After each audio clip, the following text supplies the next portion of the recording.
when we drill, okay, we pump a fluid through the pipe. Comes out at the bottom of the drill bit, comes back to surface. There's two reasons for that drilling fluid to be there. One is to wash the cuttings back to surface. The other one is to balance the system, so nothing comes back in the well bore while you're going down. Okay? Now, while you're drilling, you're exerting a hydrostatic pressure on that well bore. Okay? There's natural fractures or natural, pardon my French, fissure, okay, in the pathways that if you're exerting a pressure on it, that can create a little bit, that can get weaker, okay? Now, you're doing that for how long? 2 weeks, a month, 2 months at a time, okay? But you're doing it by section. Hold your breath. When you're drilling through sections, okay, you drill your surface string, okay? You set your casing, cement it back, go back, drill your intermediate string, do the same thing, and with your main hole. Now, while you're doing that, and you've drilled, you've weakened spots all over, all the way down, okay, at each sections, okay? Now, when you're pumping cement through that chute, which is that one-way check valve, where you're pumping that cement through the inside of the production pipe, and you're bringing back to surface, okay? That cement will have a tendency to go at the weaker spot, path of least resistance. Okay? The guarantee that it's going to come to surface is not always guaranteed. You got one shot every time. Once you pump that cement around and you want to come back to surface, okay? That's it. If you miss your shot, if there's a weak spot, okay, and it's some leak in that weak spot there, and that weak spot there, and that weak spot there, maybe you'll get cemented surface, and most times you do. But there's times that you don't, okay? And that's the problem. That's why regulation cannot reassure that it's not going to happen. Now, there's tons and tons of different things that can happen. You can drill through caps in soil formations where there's overpressure. There's no known mapping of certain pressures that you're going to encounter while you're drilling down.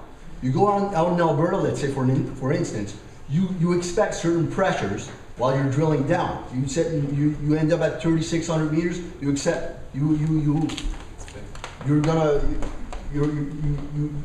try to balance your mud weight so nothing can get in the well bore. Out here it's new, okay? So there's so much things. And it's like I said, like that cement. If that cement is not sealed all the way back to surface, and when you go to do your hydraulic frack, okay, where's that fracture going to go? It's going to go, same thing, path of least resistance. Again, regulation cannot guarantee that. How long does cement last?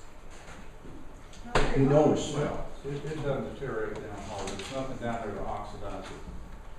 What about salt water? It's not gonna.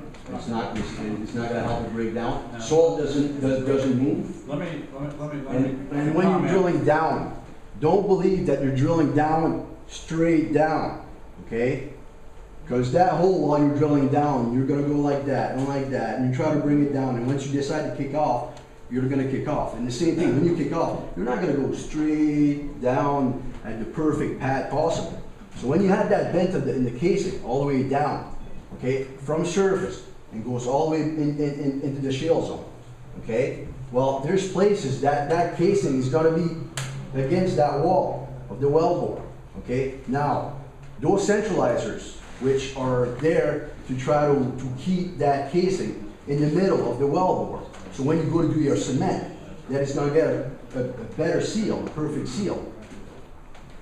You know, that weight of that pipe, that bend in that pipe is going to hold it against that wall at places, okay? Therefore, when you go to pump that cement around that wall, that casing, it's not going to make a perfect seal, okay? So that's the problem.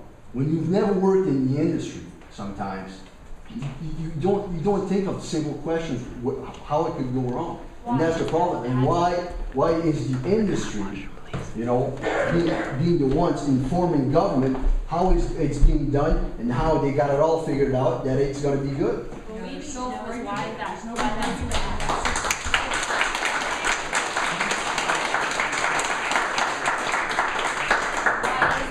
So they're telling us in a perfect, this is if it goes good, it's all good, everything's perfect. Yeah. So you have these examples of what can go wrong. It's very, it's not perfect. Why is that bad? What happens when you have those weak spots and not a good seal with the cement? What is the repercussions of that? Well, Gas can come back to surface, those chemicals can come back to surface. Now, let's correct some things here. First of all, number one, I do have 26 years in the field. Do you? All right, absolutely. I've told these people I've completed nearly 3,000 wells and drilled wells. Number one, he's talking about, and there's some of the things there I agree with Maxine, very much so. Sometimes it's called lost circulation, okay? Now, the idea that you have one shot on a cement job is totally erroneous. Number one, when you're doing your surface cement job, in jurisdictions where I've worked, and he's talking about having cement come to the surface, that's an other requirement. You cannot proceed. You cannot proceed unless you have cement to the surface. Now, if I cannot get cement to the surface, what's the alternative? I can pump it down the backside and fill that void. Now, there are also tools that we can run in the hole once that cement cures. It's called a cement bond log. And it gives us a very good picture of what the cement sheet looks like around.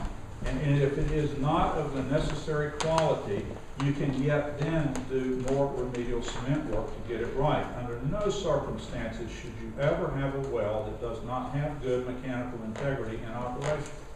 We would never do that. Yes, sir. I don't even know who you were. My name is Tom Alexandre with Swin Resources That's Canada. who I know you were. Thank you. Okay.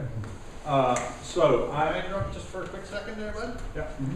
With Maxine, I also work in northern Alberta and northern British Columbia, seismic exploration and that.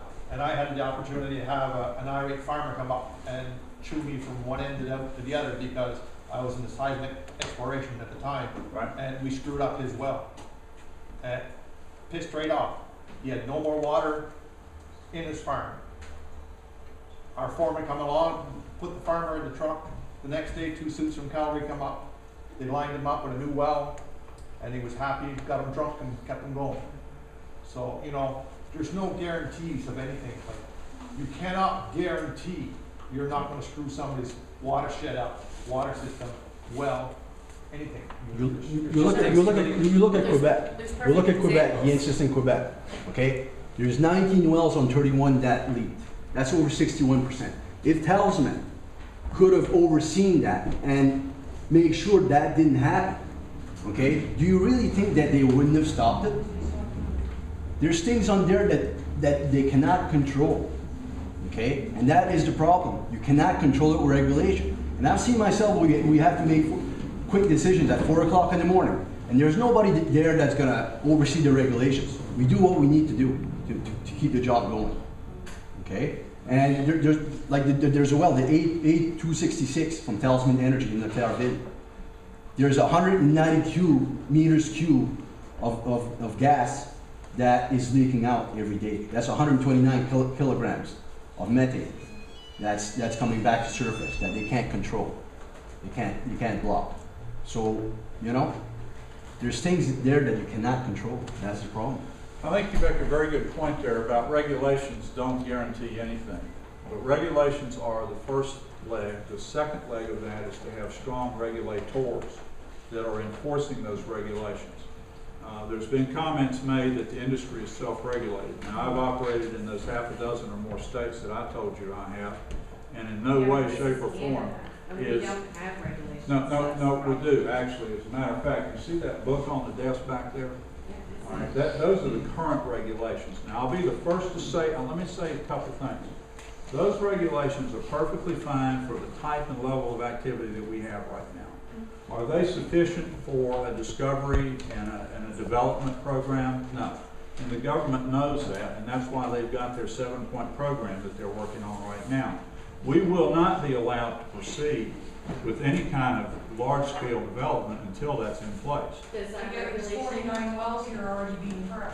Yeah, That Well, doesn't even make any sense. No, that's a different scenario, ma'am. Okay?